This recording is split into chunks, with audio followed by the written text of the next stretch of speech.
زمان و مکان کا شعور، جو ویسے تو ہر فرد کے لیے بھی ضروری ہے کہ اسے معلوم ہے میں کہاں ہوں،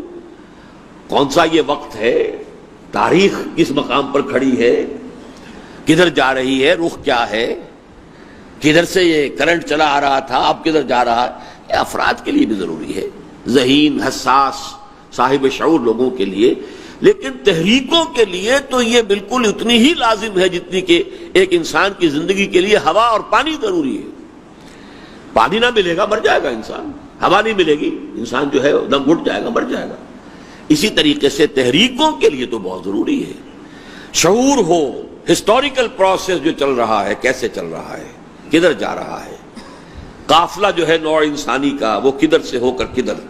کون سی وادی میں ہے، کون سی منزل میں ہے، عشق بلا خیز کا قافلہ سخت جاں۔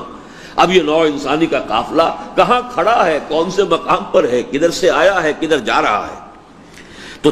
تاریخی عمل کا شعور، بالخصوص کسی اسلامی تحریک کے حوالے سے سابقہ اور موجودہ مسلمان امتوں کا تاریخ اور ان کا تقابلی مطالعہ، یہ میں بڑا اللہ کا فضل سمجھتا ہوں اپنے اوپر۔ اگرچہ اس میں ایک بہت سی چیزیں جو تھی مولانا مودودی کی تفہیم القرآن کے اندر موجود تھی، سابقہ امت کی جو بھی تاریخ ہے اس کا خلاصہ انہوں نے نکالا، لیکن یہ کہ وہ حدیث جو میرے سامنے آئی کہ جس نے میرے لیے جو ہے یوں سمجھیے کہ علم کے بڑے بڑے خزانوں کے منہ کھول دیے، لَيَأْتِيَنَّ عَلَىٰ أُمَّتِي مَا أَتَىٰ عَلَىٰ بَنِي إِسْرَائِيلَ حَزْوَ النَّعْلِ بِالنَّعْلِ، میری امت کے اوپر وہ تمام حالات وارد ہو کر رہیں گے جو بنی اسرائیل پر ہوئے تھے۔ اور قرآن مجید میں ہے 2 مرتبہ کا عروج، 2 مرتبہ کا زوال بنی اسرائیل کا۔ اس کے حوالے سے جب میں نے دیکھا ہے تو سابق اور موجودہ امتوں کی تاریخ کے مابین جو مشابہت ہے، جو مطابقت ہے، گویا کہ ایک دوسرے کی کاربن کاپی ہے، بالکل بعین ہی۔ حضور نے فرمایا تھا جیسے ایک جوتی دوسری جوتی سے مشابہ ہوتی ہے، تو یہاں پر وہی جو ہے مشابہت موجود ہے۔ یہ میں سمجھتا ہوں کہ تاریخی عمل کا ایک شعور جو ہے، اور خاص طور پر ایک اسلامی تحریک کے لیے سابقہ امت مسلمہ اور موجودہ امت مسلمہ کی تاریخ کا تقابلی مطالعہ، اور یہ کہ اب مستقبل میں ان کے درمیان وہ پتنگ کا جو پیچ ہوتا ہے ان 2 امتوں کے درمیان پیچ پڑنے والا ہے،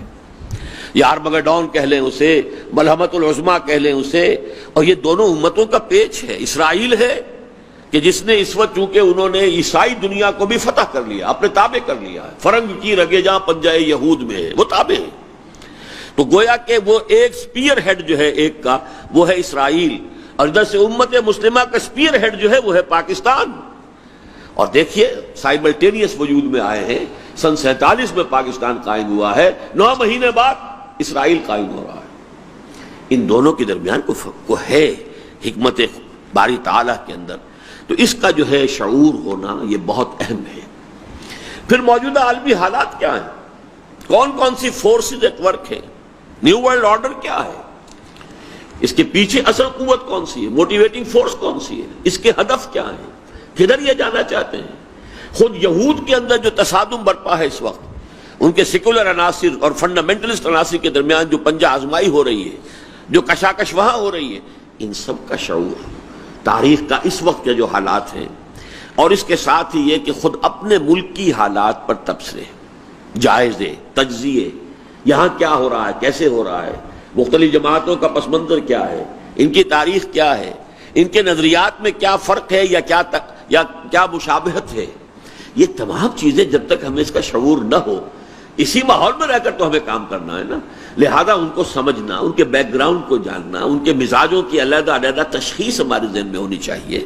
ان میں نظریاتی فرق ہے تو کس بنیاد پر ہے، مزاجی فرق ہے تو کس بنیاد پر ہے، ان تمام چیزوں کے اعتبار سے، اور پھر یہ کہ سیاسی تجزیے کرنا، اس کے اعتبار سے میرے تجزیے الحمدللہ جتنے بھی لوگوں نے جن کو دیکھے ہیں اور جس طرح کہا ہے کہ واقعتاً وہ بات صحیح ثابت ہو جاتی ہے جو تم کہتے ہو، اگرچہ جب کہتے ہو تو اس وقت بڑی عجیب لگتی ہے بات، لیکن یہ کہ سامنے آ جاتی ہے بات وہ فوراً، اور وہ اس وجہ سے ہے کہ ڈیٹیچڈ لک میں نے لیا ہے۔ میں چونکہ اس پولیٹیکل پروسیس میں خود شریک نہیں ہوں کسی ایک پارٹی کی حیثیت سے، جو آدمی کشاکش کے اندر ہے وہ اس کے لیے بڑا مشکل ہے کہ وہ صحیح جائزہ لے سکے، اسے تو اپنی چیز نظر آئے گی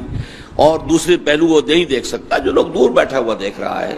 وہ جو ڈیٹیچڈ لک اسے کہتے ہیں انگریزی میں، کہ جس میں آپ کی اپنی جو ہے کسی کے ساتھ محبت اگر ہوگی تب بھی آپ کا ویژن جو ہے بلڈ ہو جائے گا، کہ ایک سے آپ کو عقیدت اور محبت ہے اور دوسرے سے کوئی نفرت ہے، تب بھی آپ اصل حقیقت نہیں دیکھیں گے، پھر وشفل تھنکنگ آ جاتی ہے۔ لیکن اگر آپ اس سے ڈیٹیچڈ ہیں اور بالکل غیر جانبدارانہ جائزہ دیتے ہیں تو اللہ تعالیٰ پھر صحیح صورتحال جو ہے اس تک نگاہ کو پہنچا دیتا ہے۔